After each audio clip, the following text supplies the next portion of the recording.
السلام عليكم ورحمة الله وبركاته. ازيكم يا حبايبي، عاملين ايه؟ يلا نصلي على الرسول ونسمي الله عليه افضل الصلاة والسلام.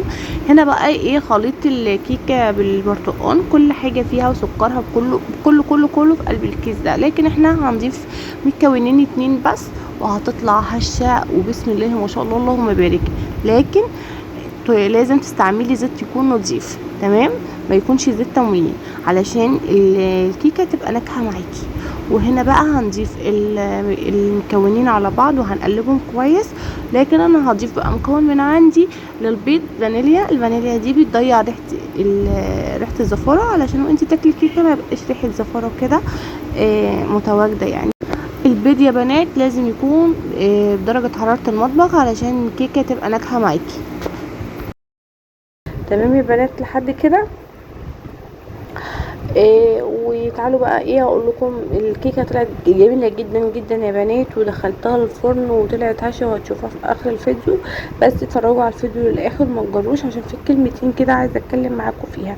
طبعا القنوات اللي بتدخل تعملي اموشن، حضرتك حبيبتي ما انتش عارفه تقولي له كومنت يخص الفيديو اموشن اللي انت مش مقدراني. طب انا بقدرك وبدخل اكتب لك كومنت يخص الفيديو. ليه حضرتك بتدخلي تعملي لي اموشن؟ حضرتك بتعرفيش تكتبي؟ ما هو انا عايزه اعرف حاجه. انت بتعملي لي اموشن وانا هدخل اعمل لك اموشن برضو، ممكن ما ادخلكيش. ما هو ده قله تقدير منك ليا، فما ينفعش ما ينفعش. انا ما بحبش الاموشن. عايزه تكتبي لي كومنت يخص الفيديو وتحطي لي اموشن عادي، انما ان انت تحطي لي اموشن، افهم ايه من الاموشن ده اول حاجه. تاني حاجه، ناس تكتب لي كومنت وانا منتظراكي او انا في انتظارك، ده برضو ما ينفعش، غلط على القناه بتاعتي يا جماعه وعلى قناتك انت كمان. لو مش خايفه على قناتك انا خايفه على قناتي. ممكن انت تقولي لي انا هكون عندك، لو مش هجيلك ادخلي مساحي الكومنت تاني والغي الاشتراك. انما انا منتظراكي، ايه منتظراني؟ انا كده كده جايالك، اول ما هشوف الكومنت بتاعك هكون عندك على قناتك. فاهميني؟ فانا مش بحب كده وبتضايق بصراحه.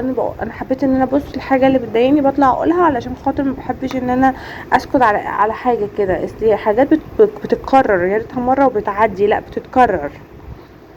فعشان كده انا طلعت وقلت وخلاص كده. الكيكه دخلت الفرن اهوت يا حبايبي، وطلعت بسم الله ما شاء الله جميله جدا جدا. وزي ما قلت لكم في اول فيديو، مكونين بس اللي انا ضفتهم اللي هو البيض والزيت، ويكون الزيت يكون نضيف.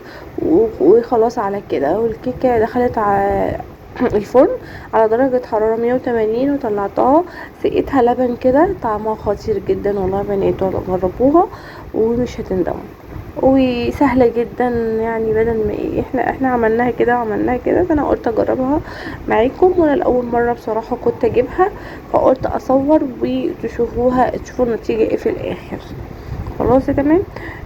هنا بقى هو قطعتها بالشكل اللي انتوا شايفينه ده، هشه وجميله ازاي، والله العظيم تحفه، والاولاد حبوها جدا وطعمها لذيذ جدا جدا وسكرها مظبوط.